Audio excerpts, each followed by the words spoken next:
नमस्कार दोस्तों, जब मैं रास्ते से निकल रहा था तो रास्ते में एक गांव के अंदर मुझे एक अर्थी दिखाई दी जिसके पीछे 15 से 20 जने थे। दोस्तों उस दृश्य को देखकर मुझे पिछले दिनों अखबार के अंदर एक न्यूज आई थी, उसकी याद आ गई। दोस्तों उसके अंदर जो जिक्र था, शायद आप सुनेंगे तो आपको कुछ अजीब लगेगा। दोस्तों हमारे राजस्थान के अंदर, जोधपुर के अंदर एक पिता पुत्र ने स्टार्टअप किया है।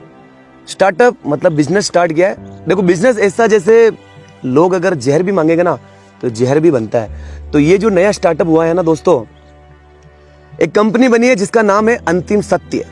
अब आप सोचेंगे कि अंतिम सत्य कोई किताब होगी, कोई साहित्य होगा, नहीं दोस्तों। ये स्टार्टअप हुआ है जब लोग मर जाते हैं और उनके कोई रोने वाला नहीं हो, कोई लोडी कराने वाला नहीं हो, उनके कोई बाहर बैठने वाला नहीं हो, उनके क्रियाकलाप करने वाला नहीं हो, तो ये स्टार्टअप, ये पिता पुत्र का बिजनेस उन लोगों को लोडी कराने वाले, पंडित, घर के बाहर बैठने वाले और रोने के लिए औरतें तक उपलब्ध कराते हैं। दोस्तों देखो बिजनेस है, मैं उनकी बुराई नहीं करूंगा, क्योंकि लोग मांग करेंगे तो जहर बन रहा है तो ये चीजें भी होएगी। और दोस्तों बिजनेस बना कोई बात नहीं, लेकिन इसको काम मिल रहा है। अभी कुछ ही दिनों पहले एक लड़का जो अमेरिका के अंदर जॉब करता है, उसकी माँ की डेथ हो गई। अब उसने सोचा कि मैं इंडिया जाऊंगा, फ्लाइट का किराया, यहाँ से छुट्टियां लूंगा, उसका पैसा वहाँ जीवना करूंगा, समाज को करूंगा, समाज से मेरे को क्या काम है। तो उसने इस कंपनी को हायर किया, इसकी वेबसाइट पर आवेदन किया और उनको बोला कि आप जाइए वहाँ। तो दोस्तों वो सीधा हॉस्पिटल गए, डेथ बॉडी को उठाया, पंडित तक उन्होंने किए, लोडी करने वाले उस कंपनी के थे, रोने वाली औरतें उस कंपनी की थी, और लास्ट में उस पूरे समाज को जिमा कर उसकी अस्थियों तक को विसर्जन किया और लोटा बना के अमेरिका ट्रांसफर कर दिया। एक लड़की वाशिंगटन में जॉब करती है, उसके पापा की डेथ हो गई, सेम यही प्रोसेस। पहले उसने सोचा कि आवेदन किया, आप जाइए मैं आऊंगी शायद। तो 2 दिन तक उस कंपनी ने एक फ्रिज भी उपलब्ध कराया, फ्रीजर के अंदर बॉडी रही। फिर उसको छुट्टियां नहीं मिली या उसका मन नहीं हुआ तो वो भी नहीं आई, तो उस कंपनी ने सारा क्रियाकलाप किया। दोस्तों कहाँ जा रहे हैं हम? इस बिजनेस की मैं बुराई नहीं कर रहा हूँ, लोग मांग रहे हैं वो दे रहे हैं, लेकिन कहाँ पहुंच गए हम? दोस्तों मैं जिस परिवेश से आता हूँ मैंने ऐसा नहीं देखा। मेरे यहाँ पे पूरा परिवार इकट्ठा होता है। जैसे मैं मेरी बात करूँ तो मेरी बुआ कोई जलगांव महाराष्ट्र रहती है, कोई अहमदाबाद रहती है, तो वो आएगी, अंतिम बार मुख देखेगी मरने वाले का, फिर रोना धोना क्रियाकलाप, वो जौ के लड्डू, पंडित, लोडी होगी। तीसरे के दिन शमशान में जाकर खीर का भोग लगाएंगे, मृत आत्मा का आह्वान करेंगे। फिर शाम को सरोवर में नहाना जाते हैं, 11वें के दिन भी सरोवर में नहाते हैं, पूरे समाज को जिमाते हैं। जो परिवार आसपास के भाई बंद है उनको भोजन कराते हैं। तीसरा अलग होता है, 11वां होता है, फिर 12वां होता है। उसके अंदर जो भी उनके रिश्तेदार है, सगे संबंधी है, इकट्ठे होते हैं, सबको भोजन कराया जाता है। और 13वें के दिन पूरा समाज मिलकर उनको या तो उस गांव की तालाब की पाल या उनके खेत पर ले जाते हैं कि अब तुम बिजनेस करो। समाज की जो कुरीति बनी थी या रीति बनी थी वो पूरी हो चुकी है, अब आप काम धंधा करो। मतलब 12 दिन तो उस मृत आत्मा को देने ही पड़ेंगे। दोस्तों पूरा जीवन निकलता है। जैसे मेरे दादाजी है, उनके लिए हम 12 दिन तक नहीं बैठ सकते।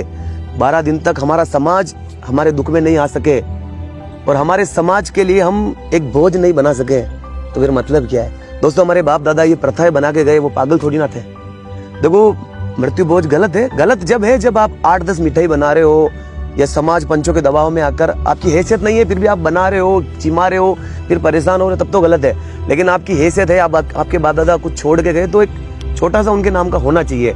जो समझदार है, छोटा सा आसपास परिवार रिश्तेदार में कर लो, आपके गांव की जो स्कूल है वहां पे बरामदा बना लो, हॉस्पिटल में व्यवस्था कर दो, कुछ अच्छी व्यवस्था कर दो जो सभी के काम आए।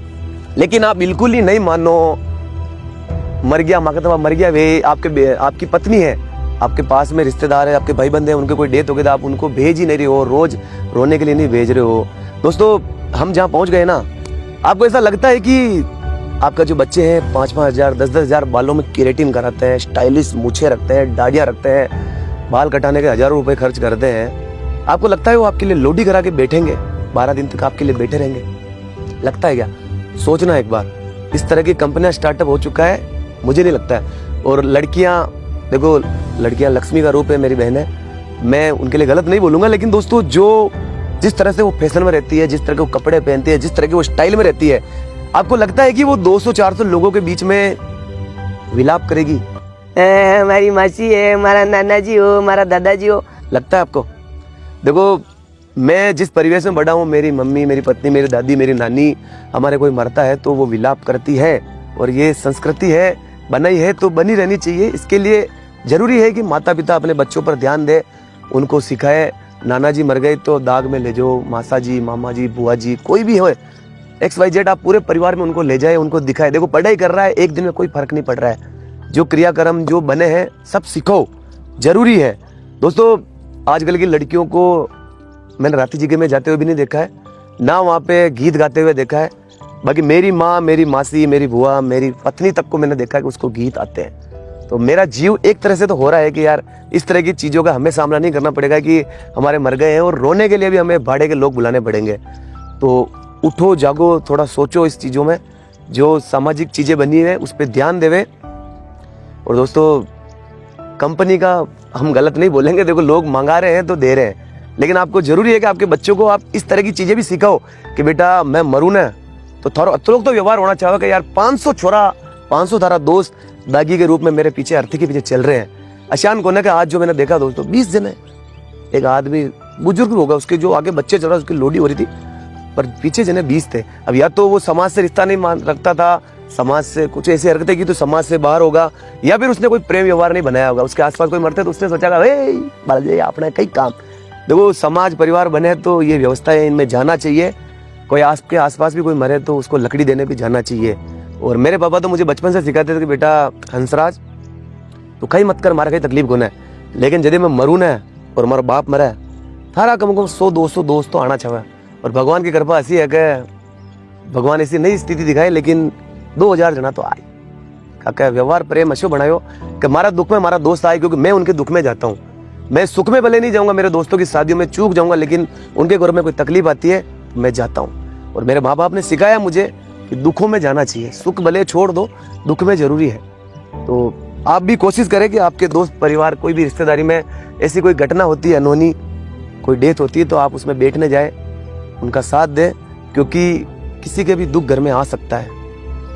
दोस्तों, प्लीज अपने बच्चों को जरूर सिखाएं कि मैं तेरे को पढ़ा रहा हूँ, लिखा रहा हूँ, अच्छे डोनेशन देकर अच्छी स्कूल में पढ़ाई करा रहा हूँ, चेक लगा के अच्छी नौकरी भी दिलवा रहा हूँ, और बाद में तो मुझे ही भूल जाए और मुझे ऐसे किराए के लोग आके विलाप करे, विलाप। दोस्तों, थोड़ा फील करना इस चीज को, क्या हो रहा है, किस दिशा में जा रहे हैं। अंतिम सत्य के बाद 2 अंतिम सत्य स्क्वायर भी कंपनी आ जाएगी, क्योंकि डिमांड बढ़ेगी तो कंपटीशन भी बढ़ेगा। तो ध्यान दे इस चीज पे। आसपास सामाजिक कुरीतियां बनी, उनको निभाने की कोशिश करें। समाज में रहना सीखे, समाज में जाए, कोई किसी का दुख है तो उसमें जाए जरूर। जय श्री राम। हमारे बाद महफिल में अफसाने बयां होंगे, बहारे हमको ढूंढेंगी, न जाने हम कहाँ होंगे। शमशान पे पीड़े बतावे तात मेरी मरे बाद छोरे ने याद घुड़ गमा रखे मेरा है।